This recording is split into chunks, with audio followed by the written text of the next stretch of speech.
$6.2 billion. To put that into perspective, that is enough money to buy an entire NFL team, or a small island nation.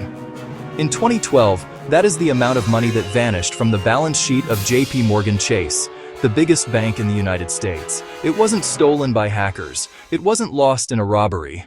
It was lost by one man sitting in a quiet office in London, clicking a mouse. They called him the London Whale. And this is the story of how he almost sank the ship. Meet Bruno Ixel. He wasn't your typical aggressive Ferrari-driving trader. He was described as quiet, religious, and intensely focused. He worked for the chief investment office at JP Morgan. His job wasn't to gamble. His job was hedging. Basically, buying insurance to protect the bank in case the economy crashed. But Ixil was good. Too good. He started selling complex credit derivatives, betting that major corporations wouldn't go bankrupt. For years, he made the bank hundreds of millions in profit. He became confident. He started increasing his position size, bigger and bigger. By early 2012, Ixil's positions were so massive that they distorted the entire market. He wasn't just trading the market, he was the market. Other traders noticed. Hedge funds in New York and London saw these gigantic orders coming from one source.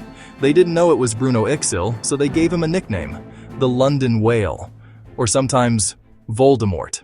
And then the sharks started circling. Hedge funds realized that the whale was trapped. His position was too big to sell quickly. So they did the brutal thing. They bet against him.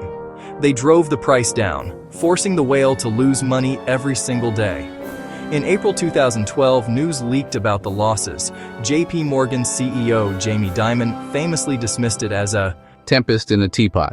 He was wrong. The teapot was exploding. As the market moved against Ixil, the losses spiraled out of control.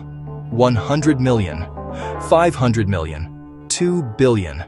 Imagine the stress. Ixil was trying to exit a position that was size of a small economy, while the entire financial world was betting he would fail. It was a bloodbath. By the time the dust settled, the loss stood at $6.2 billion. Heads rolled. Executives were fired. JP Morgan's reputation took a massive hit, and regulators tightened the leash on Wall Street risk management. Ironically, Bruno Ixel, the whale himself, cooperated with investigators and wasn't charged with a crime. He was just a cog in a broken machine. The story of the London Whale teaches us a brutal lesson about trading. Liquidity is everything. It doesn't matter how big your bank account is.